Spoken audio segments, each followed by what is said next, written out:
तो मैं आपसे कह रहा हूं, अगर आप सच में बाबा यहां लगाए हुए हो तो आप मुझे अपने दिल पे हाथ रख के बताओ कि अगर कोई मान करेगा तो वो आपका अपना होगा, आपका आपका दुश्मन होगा? बताओ क्या होगा? दुश्मन। मानते हो नहीं मानते हो? तो दुश्मन आपका कभी भला चाहेगा क्या? तो आपको यह पता है, जानकारी है कि बाबा साहब के जिंदा रहते बाबा साहब की शव यात्रा निकाल के उनको अपमानित करने का काम आरएसएस और जनसंघ के लोगों ने किया, जो आज की भाजपा भारतीय जनता पार्टी है। फिर भी हमारे लोग भारतीय जनता पार्टी में रहने वाले नेताओं को अपना नेता मानते हैं। जो भारतीय जनता पार्टी जनसंघ आरएसएस के लोगों ने जीते जी बाबा साहब को अपमानित किया, उनके सामने कठिनाइयां पैदा की, उनको खून के आंसू रोने के लिए मजबूर किया, उस पार्टियों के पास बैठना या उस पार्टी से आने वाले अपने किसी रिश्तेदार को अपना समझ के समाज की बागडोर उसके हाथ में देना, ये तो खुद जाके जो है उस पे गर्म सलाखों पे जाकर पैर रखना हुआ। भाई भाजपा अगर आगे बढ़ेगी तो इस देश से संविधान को और आरक्षण और तमाम तरह के हक अधिकार और वोट को खत्म कर देगी हमारे, और खत्म हो जाएगा तो वो आपका क्या भला हो जाएगा? आप भी तो समाज में आते हो, आप समाज से अलग थोड़ा ही हो।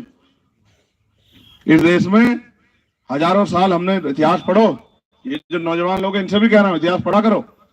हजारों साल हम इस देश में जुल्म जाति का शिकार रहे, हमें पढ़ने की, आगे बढ़ने की, नौकरी करने, रोजगार करने की और सुख सुविधा के जीवन जीने की भी आजादी नहीं थी। और तो और हमें यह भी आजादी नहीं थी कि हम जाके अपने खेतों में, खेत किसके पास थे, जमीनों में काम कर ले, दिन के उजाले में निकल जाएं। एक एक अधिकार की लड़ाई लड़ी, पीने के लिए पानी पिलाने के लिए तालाब से, और मंदिर जाने के लिए लड़ाई भी बाबा साहब अम्बेडकर ने लड़ी, और स्कूल में भेजने की लड़ाई भी लड़ी। और तो और यही ताकतवर लोगों की सरकारें थी, यही ताकतवर लोग थे जिनके साधन संतान में कब्जा था। तो जब बाबा साहब स्कूल में पढ़ने जाते थे, आपने देखा कि उनको बाहर, स्कूल के बाहर बैठने के लिए लोग मजबूर करते थे। यही लोग थे कि जब एक छोटे से बच्चे के रूप में बाबा साहब थे तो उनको पीने के लिए पानी भी जो है मटकी से नहीं छूने देते थे। आज ये लोग अच्छे हो गए क्या? इनके विचार अच्छे हो गए क्या? मुझे पता लगा, एक आदमी ने मुझसे कहा भाई यहां तो कुछ लोग भाजपा से भी प्यार करते हैं। तो मैंने कहा फिर ठीक है, दुश्मन से प्यार कर लो, दुश्मन से प्यार कर लो, फिर कहीं जाना ही नहीं पड़ेगा, दुश्मन अपने आप इलाज कर देगा। पहले हर साल 2, 4, 5 लोगों को नौकरी रोजगार मिल जाता था। अब नौकरी रोजगार तो बहुत दूर की बात है, अब तो मेहनत मजदूरी भी आगे नहीं मिलेगी। आप में से कितने घर ऐसे होंगे, मैं गरीब परिवार में जन्मा हूं, मैं सब समझता हूं, आप में से कितने परिवार ऐसे होंगे जो खेत से घास लेके आते होंगे, पशु पाल रखे होंगे, दूध बेच के अपना घर चलाते होंगे? कितने ही परिवार होंगे, आप चेक करवा लेना, मुझे पता है। कितने घर ऐसे होंगे जिन पे आज तक प्लास्टर नहीं हुआ होगा? कितने घर होंगे जिनके आप पीने के लिए आरओ का वो नहीं लगा होगा, आरओ नहीं लगा होगा साफ पानी के पीने के लिए? कितने ही लोग होंगे जिन्होंने कभी एसी की ट्रेन में सफर नहीं किया होगा? कितने ही लोग होंगे जिन्होंने हवाई जहाज और एरोप्लेन हाथ लगा के, वो हेलीकॉप्टर हाथ लगा के भी देखा होगा? इस देश में गरीब की हैसियत क्या है? क्या हम इस देश में गरीबी में पैदा हो गए, गरीब मरने के लिए पैदा हुए? क्या हम जानवर हैं?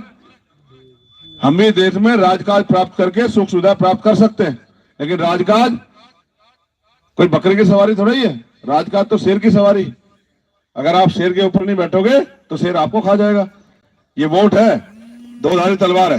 आप अपने आदमी को दोगे तो आपकी समस्याओं का हल होगा, आपकी समस्याओं का इलाज होगा, और अगर आप दुश्मन को दे दोगे तो आपका इलाज होगा, जैसे आज हो रहा है।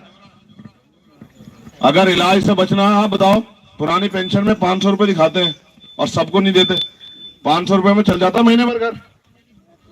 जहां अमीरों के 15-15 लाख करोड़ रुपए माफ करते हैं, कह रहे हैं हम तो भाई राशन दे रहे हैं, 400 रुपए का राशन नहीं देते, और 350 का सिलेंडर 1150 रुपए करके 800 रुपए जेब काट लेते हैं हर महीने। 150 रुपए का बिजली का बिल 600-700 रुपए का आता है। 120 रुपए का बिल आता था पहले, 30 का, आप चेक करवा लेना कुछ दिन पहले। 20-30 रुपए की आने वाली दवाई आज 100 रुपए की आती।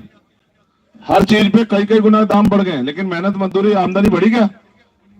ये तो भला हो बाबा साहब अम्बेडकर का कि संविधान में आरक्षण की व्यवस्था कर गए कि पाल, प्रजापति, सैनी, कश्यप, मौर्य, शाक्य, कुशवाहा, बिन निसार, राजभर, सैन, विश्वकर्मा, चवार, बाल्मीकि